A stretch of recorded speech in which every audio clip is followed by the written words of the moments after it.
शर्मा, आप देख रहे हैं SPN9 न्यूज। स्वागत है आपका हमारे इस खास प्रोग्राम में। प्रोग्राम की शुरुआत राजस्थान से। जी हां, बीते दिनों राजस्थान में सदन के अंदर देखने को मिला कि सचिन पायलट के समर्थक जो हैं वो राज्यसभा में इस कदर भड़क गए और उन्होंने न सिर्फ अशोक गहलोत को जमकर खरी खोटी सुनाई, बल्कि राजस्थान की स्थिति के बारे में भी पोल खोली। यानी कि सचिन पायलट के समर्थक जो मीडिया है उन्होंने क्या कुछ कहा है, यह आपको मैं रिपोर्ट के जरिए समझाऊंगा कि किस तरह से सदन के दौरान भारी हंगामा देखने को मिला और स्थिति जो थी वो बहुत ज्यादा खराब हो चुकी थी। दरअसल देखिए, विधानसभा का सत्र जो है वो बीते दिनों विपक्ष के हंगामे के साथ शुरू हुआ था। विधानसभा जो अध्यक्ष हैं कैलाश मेघवाल ने जैसे ही सदन की कार्यवाही शुरू की, कांग्रेस विधायक रमेश वीड़ा और दर्शन सिंह ने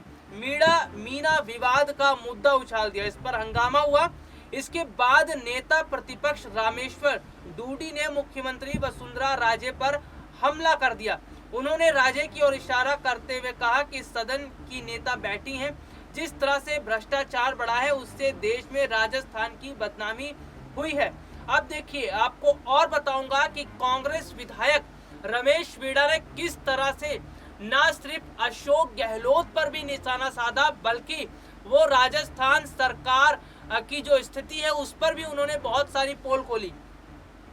आपको बता दूं कि सदन में जब हंगामा हुआ तो उस दौरान पूर्व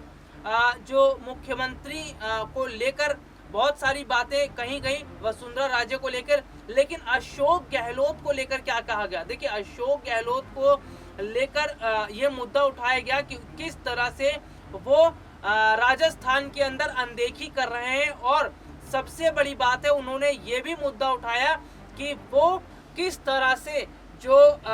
सचिन पायलट के समर्थक हैं उनके साथ बुरा जो है एक व्यवहार कर रहे हैं। तो बिल्कुल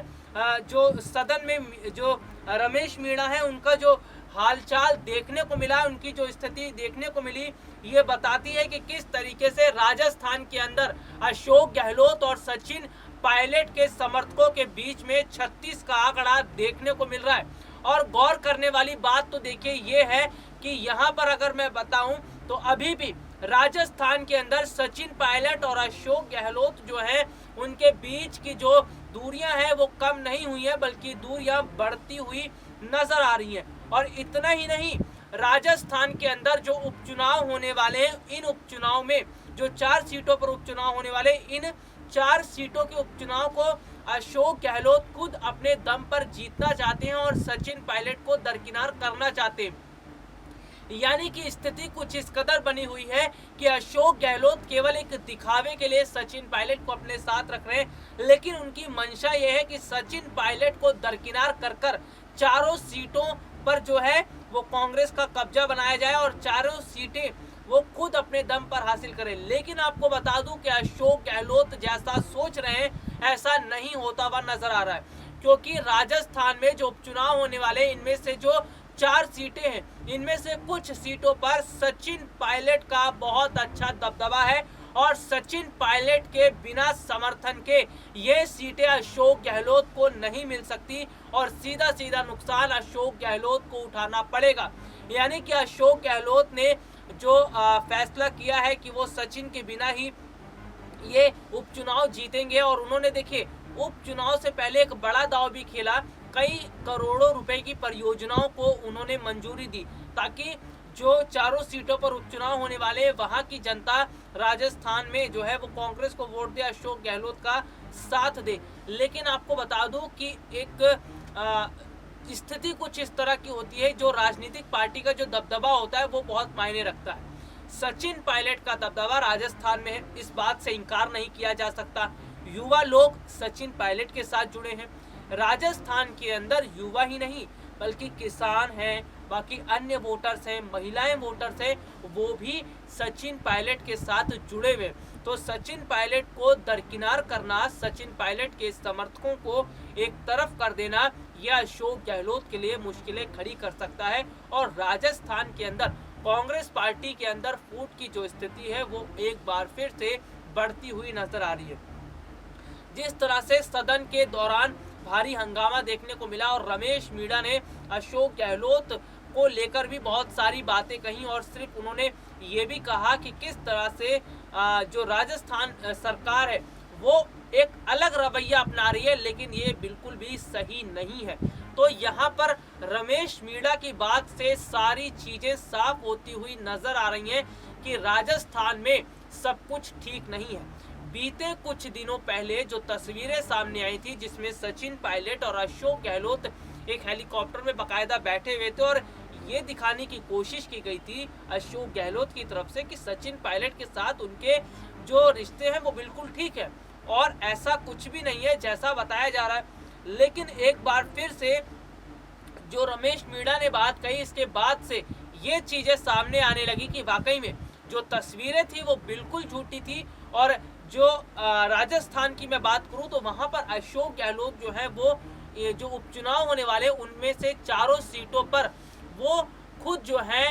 इन चारों सीटों को अपने दम पर जीतना चाहते हैं। लेकिन सबसे बड़ी बात तो यह है कि सचिन पायलट ना तो कमजोर नेता हैं और ना ही ऐसे नेता हैं कि उनकी अनदेखी की जाए। सचिन पायलट युवा नेता है और युवा नेता होने के नाते बहुत सारी जिम्मेदारियों को वो समझते हैं और बहुत सारी स्थितियों को वो समझते भी हैं। और ऐसे में इतना ही नहीं, सचिन पायलट और उनके समर्थकों की स्थिति राजस्थान में इस वक्त बहुत ज़्यादा मजबूत है और ये बताता है कि सचिन पायलट की मौजूदगी बहुत बड़ी जो है वो अपने आप में बात है और इससे अशोक गहलोत जो है उन्हें भी मुश्किलों का सामना करना पड़ेगा कि अगर वो सचिन पायलट को दरकिनार करते हैं। लेकिन आपको मैं यहाँ पर ये बता दूं कि हाल फिलहाल में जिस तरह की स्थितियां राजस्थान के अंदर बनती हुई नजर आ रही है, कहीं ऐसा ना हो कि जो चारों सीटों पर उपचुनाव होने वाले हैं इनमें कांग्रेस की हार हो जाए और उसका फायदा बीजेपी को ले जाए। दरअसल होता यही है कि जब एक राजनीतिक पार्टी के अंदर अंतर कलह शुरू हो जाती है तो इसका जो फायदा है वो तीसरा उठा ले जाता है। तो यहाँ पर अशोक गहलोत और सचिन पायलट के बीच जो दूरियां देखने को मिल रही हैं, इनके बीच जो अनबन देखने को मिल रही है, कहीं ये अनबन जो है इसका फायदा वसुंधरा राजे को ना मिल जाए। कहीं इसका फायदा अगर वसुंधरा राजे को मिलता है तो बीजेपी के लिए बहुत अच्छी खबर ये साबित होगी। लेकिन फिलहाल जिस तरह की स्थितियां राजस्थान के अंदर बनती हुई नजर आ रही हैं, ये बताया जा रहा है कि राजस्थान के अंदर फिलहाल तो कांग्रेस पार्टी के अंदर हलचल मची हुई है और सचिन और अशोक गहलोत के बीच की दूरियां अभी भी बरकरार है। आपको मैं ये भी बता दूं कि भले ही अशोक गहलोत ने परियोजनाओं को लाने की बात कही है कि परियोजनाओं पर पैसा खर्चा करने की बात कही है उन्होंने, लेकिन इतने भर से काम नहीं चलता क्योंकि सचिन पायलट का जो दबदबा जो 4 सीटों में से जो कुछ सीटें हैं उन पर है उपचुनाव में, ये बताता है कि वहां के लोग किस तरह से सचिन पायलट के साथ जुड़े हैं और सचिन पायलट के लिए ही काम कर रहे हैं। तो यानी कि राजस्थान में जो है वो अशोक गहलोत के लिए चुनौती बनती हुई नजर आ रही है और सचिन पायलट को दरकिनार करना अशोक गहलोत के लिए आने वाले समय में और मुश्किलें खड़ी कर सकता है। तो फिलहाल राजस्थान में जो सियासी उठापटक देखने को मिल रही है, जो सियासी भूचाल देखने को मिल रहा है कांग्रेस पार्टी के अंदर, इससे कांग्रेस पार्टी में टूटने की जो है संभावनाएं वो भी बनती हुई नजर आ रही हैं। दरअसल राजस्थान के अंदर स्थिति कुछ इस तरह से है कांग्रेस पार्टी के अंदर कि अशोक गहलोत और उनके जो समर्थक हैं वो एक तरफ है और सचिन पायलट और उनके समर्थक वो एक तरफ है। यानी कि 2 गुट बटा हुआ है राजस्थान में कांग्रेस पार्टी के अंदर। और सचिन पायलट की बाकायदा मैं यहाँ बात करूँ तो सचिन पायलट जो है